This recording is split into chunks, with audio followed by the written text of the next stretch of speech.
would say it became more reinforced and developed as time went on. Just a little more time for the season, seeing how things develop and progress with each team making moves and the combine and the draft coming up. A lot of dominoes just started to fall, and things just started falling in place. You took such a hard-line stance on the fact that you wanted to be somewhere else to go win that Super Bowl, and it looked like a lot of fans kind of had a problem with that. Do you feel like you need to sort of do more or make amends or somehow flip this script after all of that? No. I mean, from day one, I've always said that I've wanted to bring a championship to Northeast Ohio. So that doesn't change my stance, and I'm just going to continue to turn those opinions around or reinforce those opinions by going out and doing what I've always done, going out and make plays, being a great teammate, great leader, and being the best person I could be on this field and off the field for the Cleveland Browns. Do you think this new contract changes your responsibility inside these walls or your influence inside these walls? Not in my mind. I'll continue to be the person that I have been, and I think just being that constant leader, I don't think you can put a dollar sign on that at any time. Leaders come from guys who are undrafted to guys who are the highest paid. It doesn't take a playmaker to be a leader, nor does it take like I said, a dollar sign. So I continue to learn to be more and more of a leader every year and every day. Can you go a little deeper, Myles? Why do you think now this team is close to contending? Well, I mean, we'll continue to see that as the days go by. Continue to make moves and changes, and with the picks we have in the draft, and you continue to see us add more and more weapons to this team, and see how we continue to mesh and grow. Myles, do you regret the fact that you went public with the trade request? No, I think I had some frustration, and I feel like that helped us grow and have conversations that were difficult but needed to be had, and that created a little bit more discourse, helped build some relationships and reaffirm them, and now I feel like we're in a better place, and now we can move on and grow from there. With coming back, you mentioned, or you want to, it seems like, help recruit free agents and do all those things in the off season. But was there any concern with the trade request going public and other things that, you might scare some people off of wanting to come here or anything like that? Well, I'm here, so I don't plan on going anywhere anytime soon, and I'm willing to help however I can to get the right pieces here to make the changes we need to win games and to go deep in the playoffs and win a championship. Myles, if you have any thoughts about how, you did the whole Radio Row thing, I want to be out, I don't think that this team could win, and that now you're back, and how that impacts the fans and how they view you? Like I said, that Media Row run, that created more discourse between myself and management. That created conversation between myself and AB, Jimmy, and up and down the chain, and that kind of stuff became a main variable for this deal getting done. These conversations down the road. So I think the fans will see that my heart's in the right place. It's never been about money. It's always been about winning, and that's where my frustration lies. And I want to thank Nicole because she's the best agent in the world, and I didn't have any really input on how the deal was going to look, but I just know that when the time came, and we all know we're on the same page, that she went on and did what she does and got the best deal possible for myself and for the Browns. Do you have any second thoughts, kind of how you handled all that, going through being so public, I went out, this and that? It's not about money, and in the end, you ended up getting a lot of money. I mean, that's what she's supposed to do as an agent. She's supposed to give me the best deal possible, and that's what she did. So I don't regret it. I feel like I went out and earned it by playing the best brand of ball that I know possible, and she went on in and asked, and they delivered, and I plan to deliver week in and week out during the season, and I think that's just how that kind of give and take goes. Myles, as a understands the quarterback situation is still a little unsettled. And that was one of the things that you expressed, concern about. How much faith do you have in, the front office to figure that out? And, what are your thoughts on the team potentially taking the quarterback at 2? Would you like to see that? Well, I mean, just leaning on AB and his expertise, and knowing that he has a plan on what this team and this offense will look like going forward, and he's going to put the best offense possible out there. He's gonna get a QB that we all continue to have faith in, and we're going to go out and do our thing on defense. At various points throughout your career, you've had turning points, some adversity, and each time along the way, you've elevated your game, seemingly elevated your game, grown from it, taken it up a notch. I'm just wondering, will this ordeal and the way that the Browns have rewarded you with this huge contract, do you think there will be another jump in leadership, on-the-field performance, and just everything else that you bring to the table? I mean, that's my expectation every year. So I don't think the turning points have as much to do about it as continue to meet with more people who have helped me along with my journey, my growth, physically and mentally, and this is exceptional part of the journey. I'm glad to still be here, but I plan to make a jump because that's just what I do.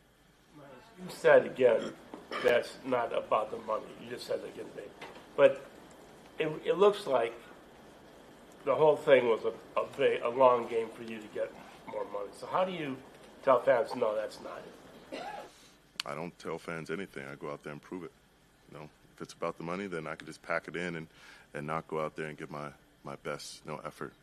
But I plan to be the best person possible in this locker room, be the best leader possible, and as well as dominating on Sundays, Mondays, and Thursdays. So that kind of mindset, remaining and being displayed on those days when everyone's watching, that really shows you what it's all about. Going out there and giving everything for those kind of wins, and what I've done year in and year out, that really proves it to the fans. No amount of words will. When did you become realigned with the organization? At what point did you know that you were going to? I mean, I can't put a specific point of conversation on it. It would just continue to talk, talk through things with my team, through AB, through Nicole, and just continue to give me more confidence in what we're building here. So, once I was really aligned with what we have going on, that's when I was ready to make the decision. Did you review all their intentions with the second pick, and did that impact your decision at all? Next question. You said the goal was never to go from Cleveland to Canton, but to compete and win a Super Bowl. Do you see yourself now finishing your career here as Brown? That's always my plan from the very beginning. I've wanted to stay with the team that I was drafted with, and I've always, like I said before, I wanted to bring a championship here. So that's something that's meant a lot to me. Even when I was coming from high school to college, being that one team guy, and having a place that feels like home. That you ingrain yourself in the community, and the Canton part sounds great. Players want to be in the Hall of Fame.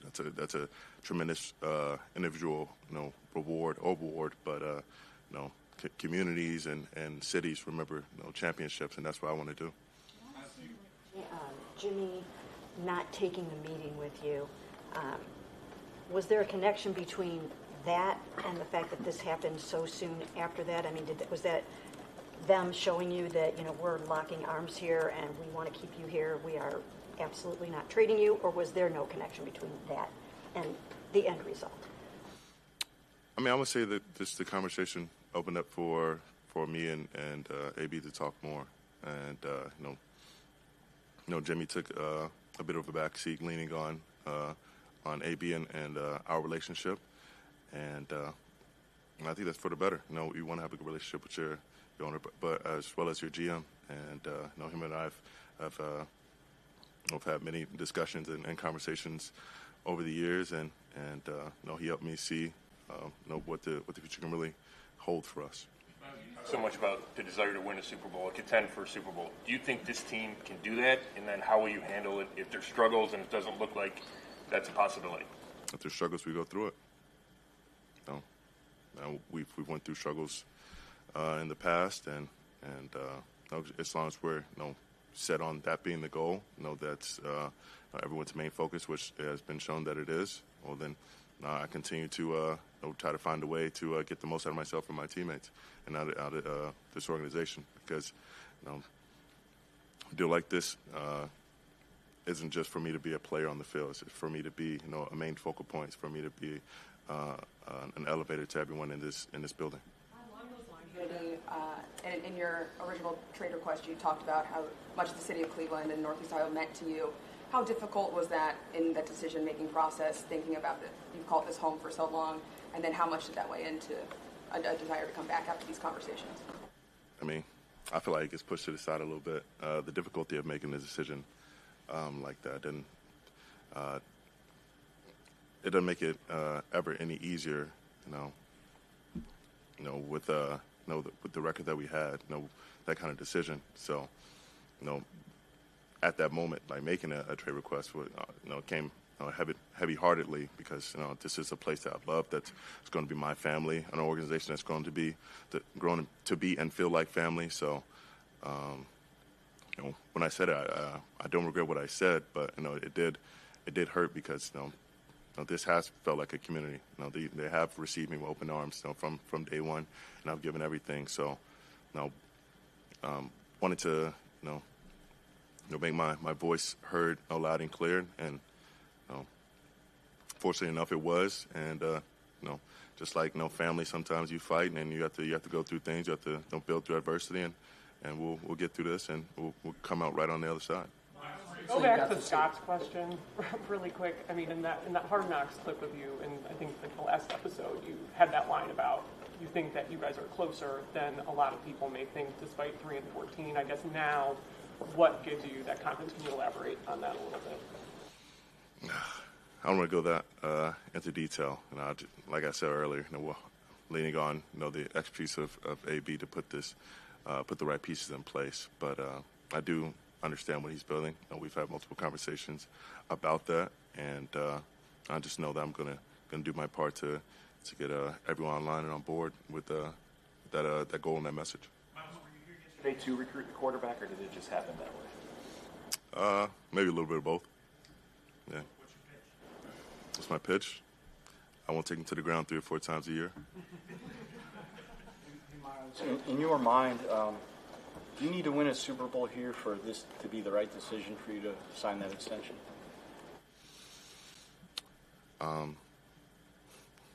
I think we all play the game to win a Super Bowl. So whether it's for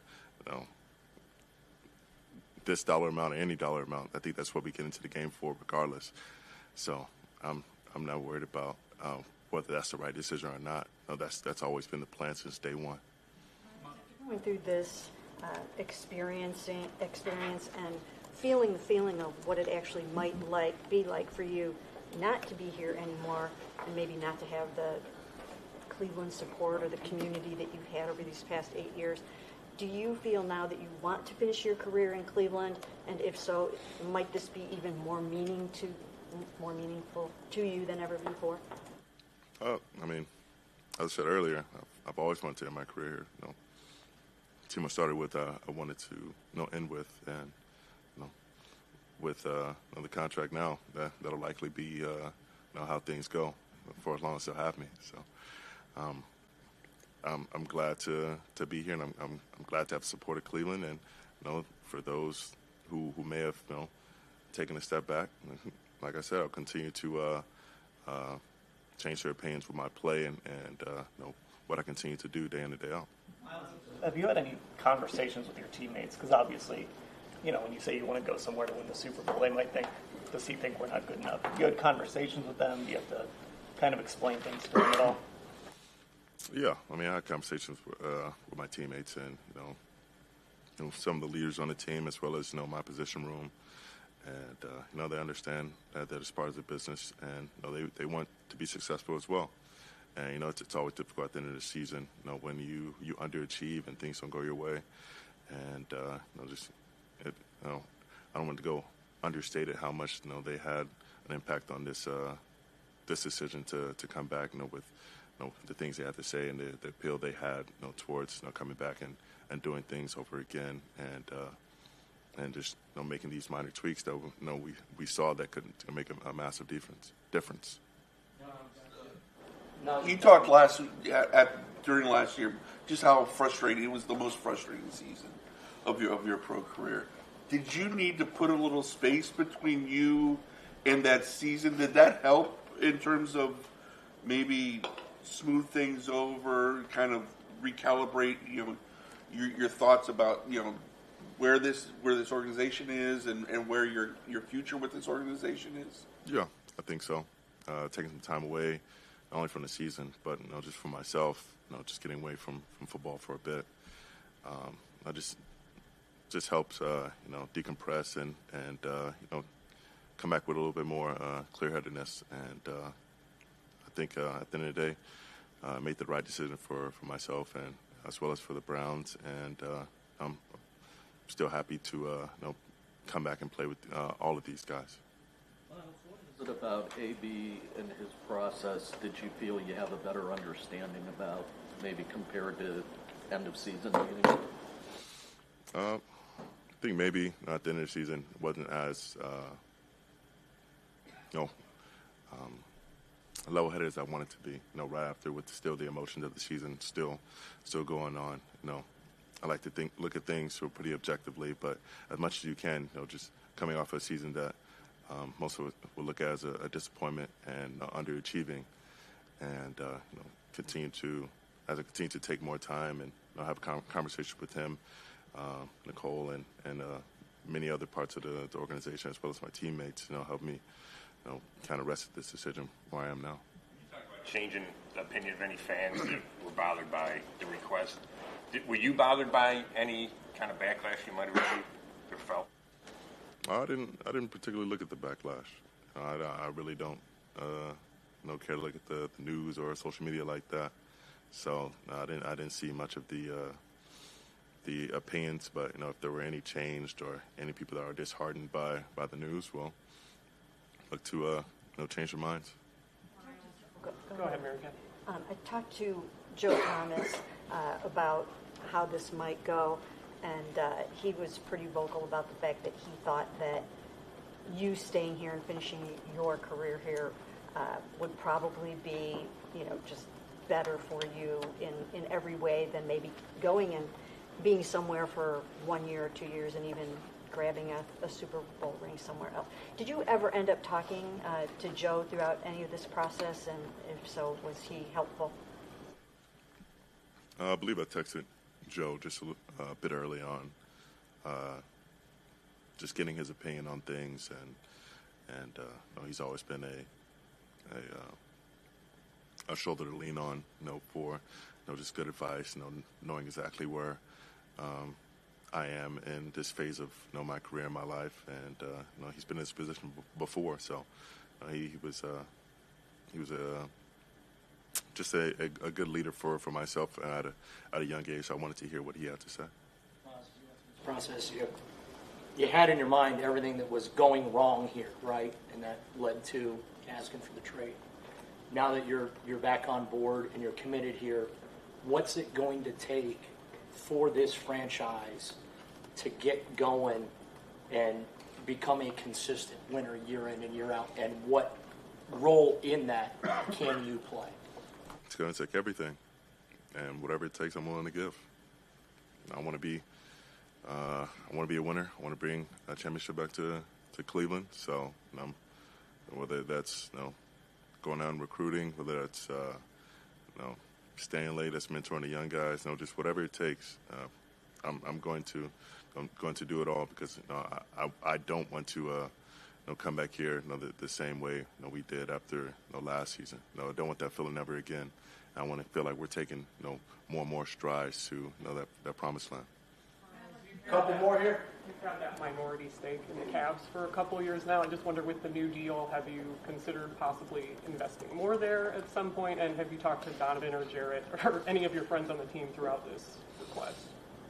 I talked to a couple of the guys, and I wasn't really thinking about the business aspect of accepting this deal and trying to invest more into minority ownership.